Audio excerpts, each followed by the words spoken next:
and welcome back to the Real Teachers of Atlanta. I am Ty. I'm Nikki. I'm Joya. I'm Ralph. Is music and media shaping the minds of our youth?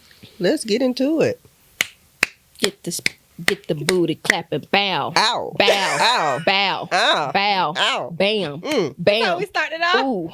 Ooh. Okay. Ooh. Ooh. It's time for the percolator. It's time for the percolator. 1 plus 2 equals 3. 3 plus 2 is the 5.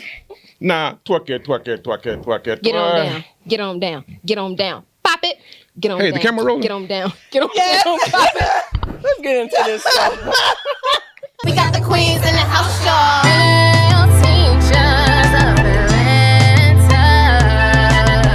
Hi, I'm Mrs. P. Smith, the Mama Bear at school, your favorite ELA and SPED teacher, but always teaching my students about business. I'm Miss Rose, commonly known as the snarky teacher, always ready with the good candy. The kids say I'm their favorite math teacher. After school, it's lights, camera, action. During school hours, it's Miss Carter, the life science teacher saving lives. We got the queens in the house, y'all.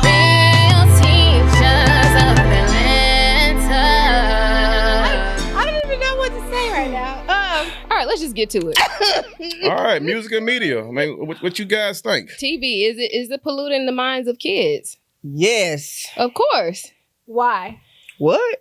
Why? Well, first of all, every kid want to be a rapper. Mm-hmm. Is that bad? Well, I guess it depends on what you are rapping about, because a lot of kids see these rappers and any profession that you want to do, I'm not going to say it's bad. That's not what I'm saying. Anything that you want to do, if it's not hurting anyone, I think you should do it. But when it comes to certain rap lyrics, when it comes to a certain lifestyle, because there is a lifestyle that comes with certain rappers. I mean, we have gospel rap, we have gangster rap. What type of rap are we talking about? There's rap culture. And a lot of times kids, I need the tattoos. I need the cars. I need the gun. And a lot of times, some of these rappers haven't even lived that life. Mm-hmm. And I tell the kids all the time, I used to work federal probation.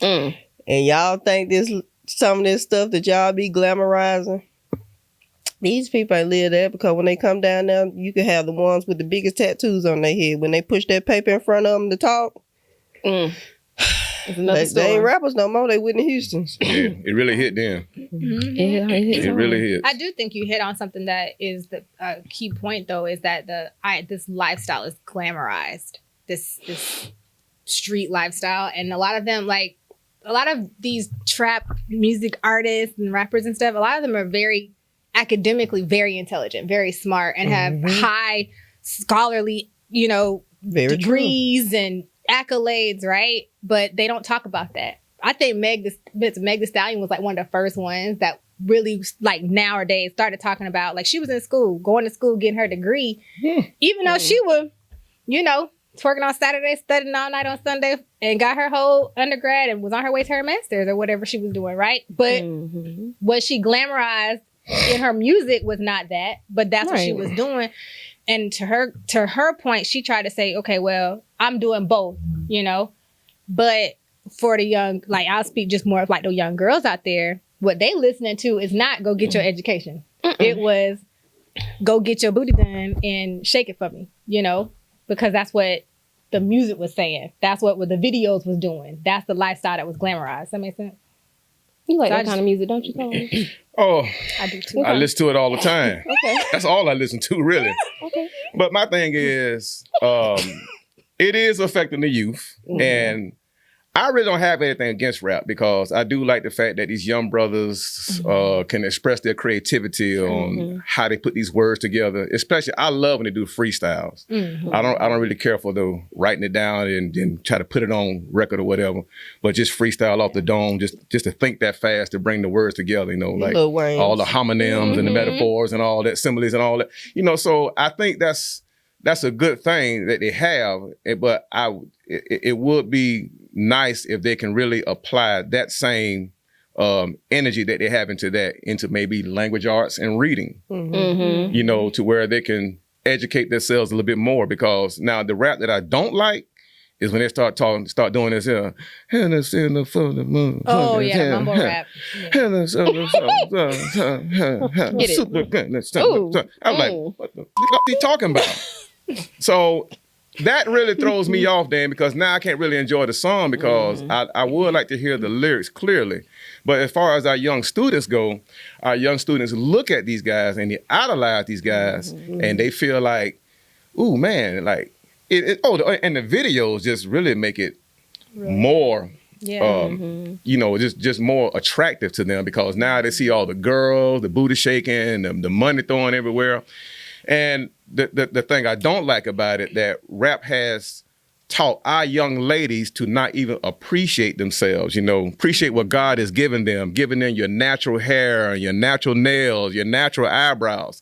Everything is altered now. Everything is changed up now. Yeah. It's like it's a whole new era where I got to change my whole look to accommodate this lifestyle, because this is what guys like. Yep. Well, my thing was, when I was growing up, I used to hear my grandmama say, you dress like a ghoul, you get a goblin. And that's pretty much where we are today with that now. It's like the music has a great influence over everything, and media as well, because not too long ago I saw some statistics that most students are on their phones or on social media at least 10 hours a day. Yeah.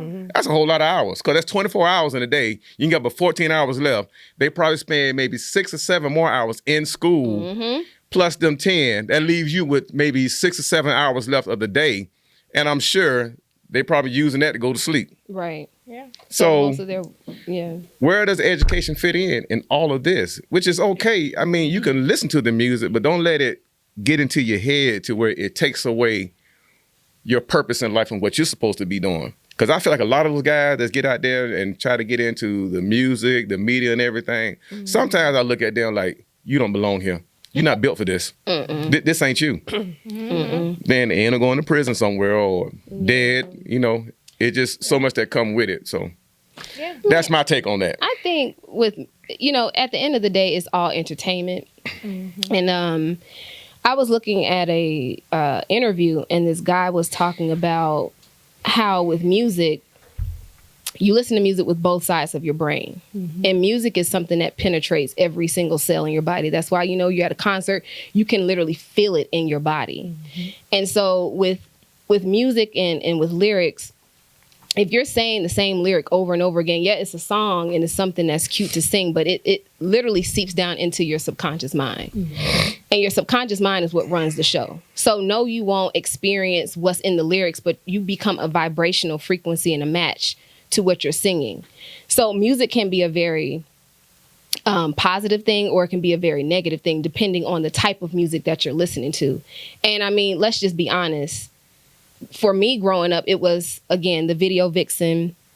It was the gangster rap videos. You know, we had all of that growing up, you know, the uncut After Dark and, you know, but we also had age appropriate shows like 101 and Moesha, Sister. We had the Erykah Badu's and the neo soul artists for balance. There is never going to be a time in life that you're not going to have duality. You're going to always have, you know, dark and light, hot, cold, love and hate, up and down. That's just how it is. But I think the problem is now is that there is no balance. There's nothing to kind of counter the trap music that the kids are listening to. It is what it is. You know, the kids are going to listen to it, but what else are they listening to kind of neutralize? It's kind of like a perm, you know. for the people out, the kids out there that used to get Yeah. perms. You need neutralizer so your hair won't Yeah. fall out. Right. But, there's nothing to kind of counterbalance what the kids are listening to. So, like, just to kind of go back to your point, Coleman, the kids are spending so much time on their phone. It's like it's like a cesspool of whatever they're listening to. They're not listening to jazz. They're not listening to some high frequency sound bowl music. They're just listening to the same type of low vibrational music over and over again. And so it's very problematic. I was gonna say, I think there is alternatives, but are they appealing? The answer to that, in my opinion, is no. No. I don't think No. it's appealing at all. Not to our youth. It's because that's not fun. And right now, I think we're in the kids now. They want instant gratification. They want everything to be fun and fast, constant. That's what they know. Yeah. And I feel like the things that would be in a position to balance some of that out, that would give them some opportunities to explore other genres of music or other types of things that would be more on the positive side. That's not fun and entertaining to them. It was presented to us, cool to us, I think at that age, because I too was, we was doing the most, but we were listening to some of everything. Like I remember when it was time to study at my house, at least, or at school, we had classical music, right? So that's what we did. That was the norm. I had lots of friends that were doing the same thing, because that was just what we were raised on. But these kids, they don't have that, to your point, they don't have that balance, but it's also not encouraged. It's not really put out there as this is also normal too. I know that we focusing in on rap. I mean, you brought up classical music and stuff like that. So that's not to say that those artists don't have anything or haven't did anything negative. And maybe that's in their personal life, maybe not through their music, because if you watch what is the Maestro? Did y'all see that? Yeah. So, I mean, he had his own demons, but I guess, again, you want to focus on the music, not the person's lifestyle. Is that what we're looking at? I think so, because the thing with rap is, just for purposes of the conversation, I think they're integrating whatever image they want to portray because it's entertainment.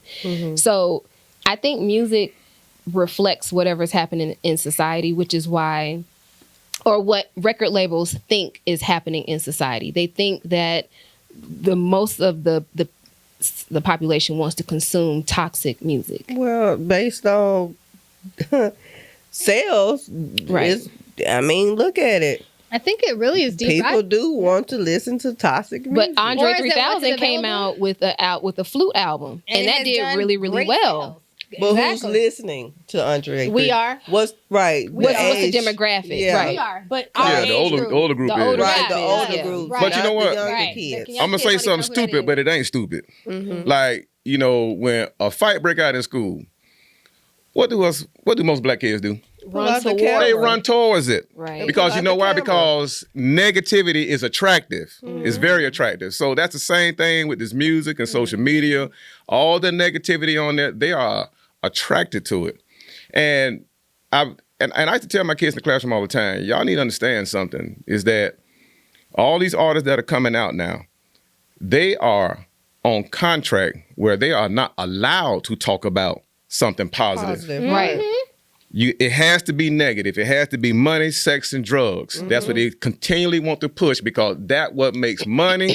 But then at the same time, it's destroying the mentality of our black children. I was just gonna say that, because those labels Our are not community. right, but Community. the labels aren't even run. Not all of them are run by us, and they're pushing that narrative on specifically our community. Like, that is a target, and that's been documented multiple times. So I think that it is intentional too, because what they say, life imitates art, and art imitates life. Those are real things. If I'm pushing this constantly because this is all you have access to, then eventually that's what you're going to fall into. And I think that is a purposeful and a very intentional function of music right now, is to continue to push that narrative onto us. And I think, well, go ahead. No, you good. You sure? Yeah.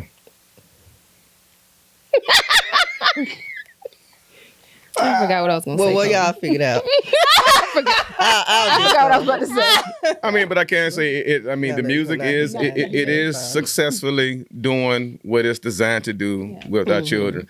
And you know, and one thing I do notice, you know, because I have to say this too, is that there's a positive side to it, because when some of our children, when they start going through things, they seem to find that favorite gospel song that seems to pull them through whatever that they're going through. What are you children I've seen some had that. Yeah. I mean, I would actually come in the classroom and I would hear some of them just like playing on their phone like this, and then when I hear them playing, I already know. I'm like, oh, they're going through something. They got something going on, you know.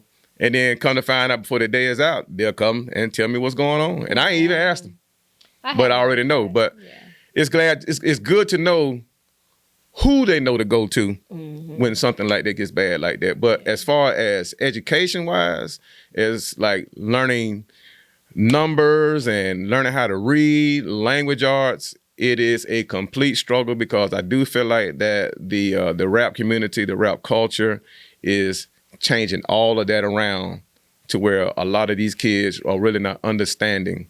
Because like, you know, you get simple words like COMB, that's comb, right? And you know the O has a down. But then you got BOMB, what happens now? The O goes up, but it's spelled the same. It goes bomb, comb, put a T on it, tune, now it draws out. See, it's so many ways, and I've seen kids struggle with just those words by itself. Yeah. Well, that's when we, you know, go back and talk about, you know, phonetics. Yes. Well, the phonetics has changed up in the music. Yes, I mean, it's changed up. Okay, N-I-G-G-A, Busta, B-U-S-T-A, you know, and we know how the words are actually spelled. Right. But we can, I mean, not to discredit anything to what you're saying, but we can't solely just blame kids' phonetics on rap lyrics. Well, because maybe just me, because it messed me up when I first got into it.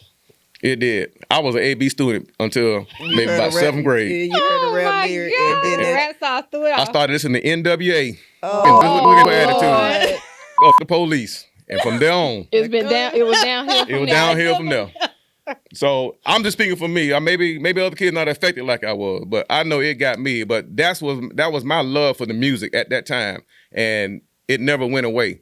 And I still listen to it to this day. But it does come to a point where you have to separate the two, not to let it become your And that's the lifestyle. thing. Trying to live that. They don't know how to separate. They don't know how to the separate two. it. It was so funny. I forgot which rap artist it was. But anyway, she was listening to, I don't know if she was playing her music in the background.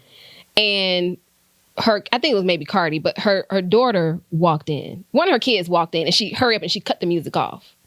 And people were saying, well, why is it that, you know, she would do that? It's because she's an entertainer. That's the kind of the line that you have to draw. It's like, is she responsible for raising the children of America, or is this just her job? Like, whose responsibility is it? Is it the parents, or is it the artist?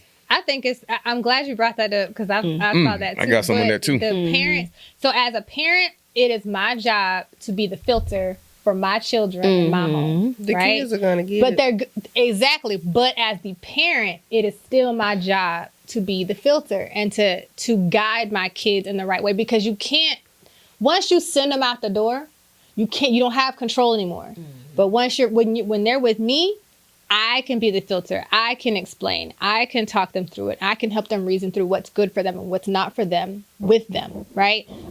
So you have to instill that in them so that when they do go out the door, they can make better decisions and stand on their decisions on their own for what they want to listen to, what they're willing to do.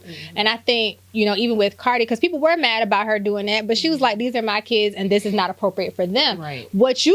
And to her credit, what you let your kids listen to, that's between you and your children. But in my house, they're not doing that because it's not for them. But She makes music for adults. Correct. Exactly. I make music for adults. The fact that you let your little 5-year-old out here, like that little 3-year-old that was twerking on Instagram, that's your fault. Rapping, rapping the whole. Oh my I about cried. That was so sad. Those things, like those type of things, you know, we can avoid. And I think, like you're saying, it's a conversation that we need to have with our children, you know, because everybody comes from different places, and I'm not trying to ever be an advocate for, you know, certain type of rappers. But what I will say is a lot of rappers rap about the things that they see around them. Like, this is the only thing that they know. This is my ticket out. The people in the industry want to hear this music. I have this lifestyle. I have this life. I've lived it. I could talk about it. And bad as it may seem, this is my ticket out of this mess that I'm in. Some of them get out. Some of them don't. Yeah. But they are rapping about the things that are around them. They don't know anything about classical music. They don't know about going to the ballet. They hear Sexy Red. They don't know about Jill Scott. They don't know about Poetry. Most Def. Right. They know about Young Boy 3. What's his name? Yeah. Them people. Kodak Black, Future, Young and Chief Keef. Chief There Keef. y'all go. All right. You're right, but what about? So I still feel like that's true.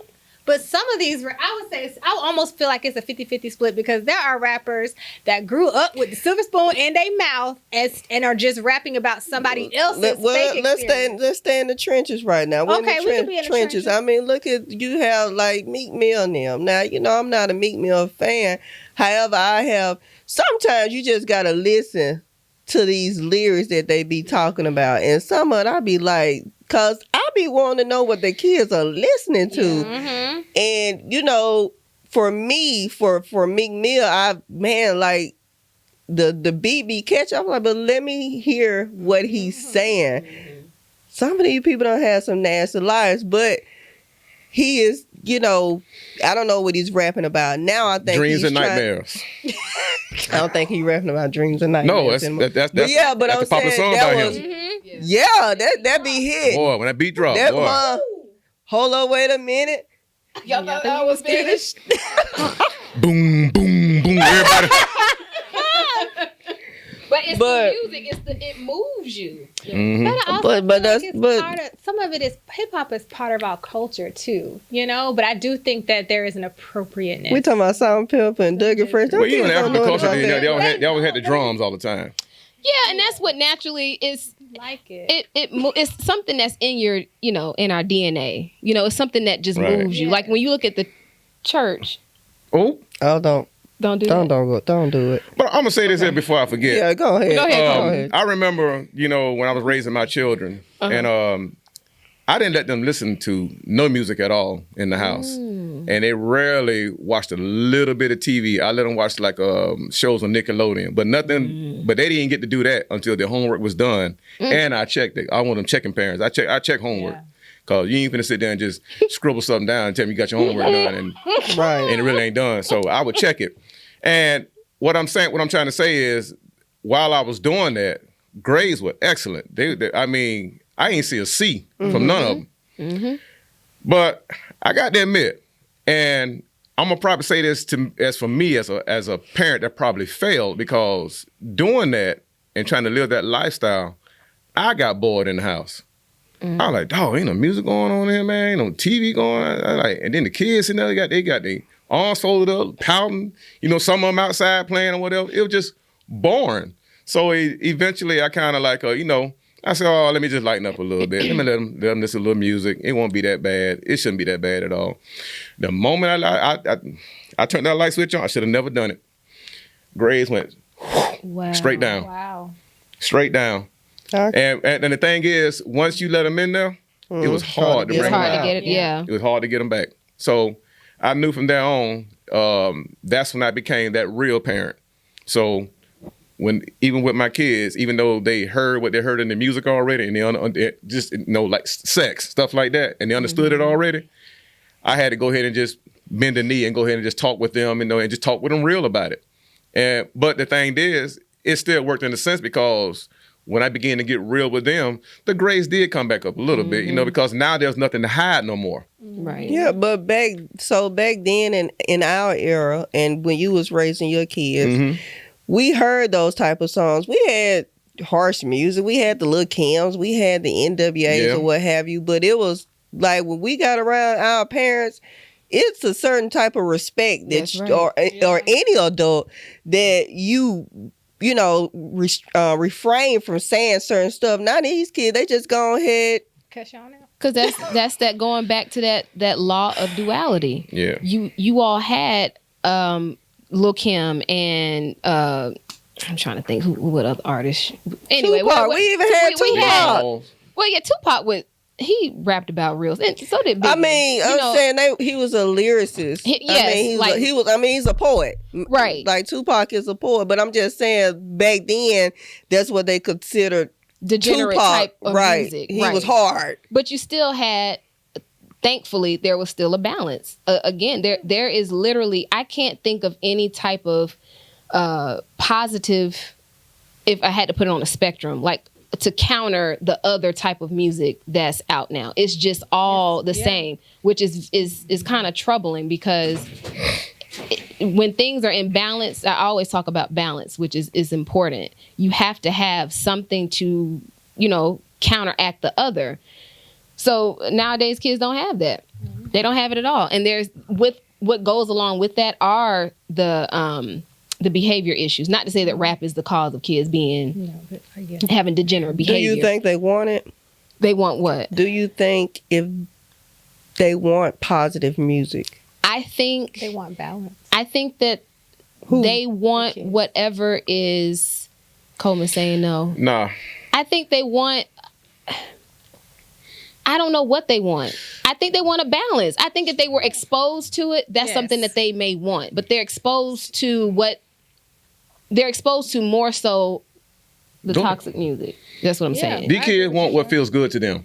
Right. That's what they want. I was trying to say. They want what feels good to them. Mm-hmm. Like I said a while ago, when a fight breaks out, what everybody do?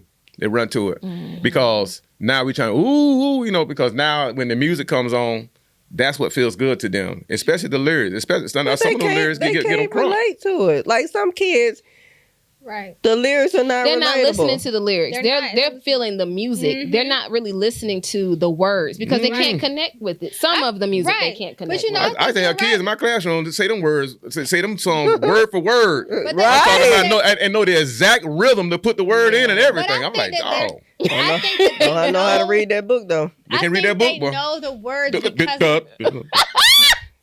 Go ahead. No, I was gonna say I think they know the words because of rhythm, but I think that Joy is right that they are listening, but I think they do want balance. Like kids like structure. Kids, when you put them in an environment that's structured, they will thrive. Is it always comfortable? No. And is it comfortable in the beginning? No. But if they were exposed to some positive, all kids love structure. I'm sorry. If you put them in an environment that is structured, they will eventually follow suit, but you have to stay that way. Just like if you have rules, they will eventually structured environment for the kids. No, I'm still stuck on talking about what? On the kids. Because I seen it. I'm just doing what I saw. I couldn't move past it. Why you couldn't move past it? I mean, when they open the book, they get stuck. Boy, like, what? But they know the lyrics though. They know the lyrics though. Because it's repetition.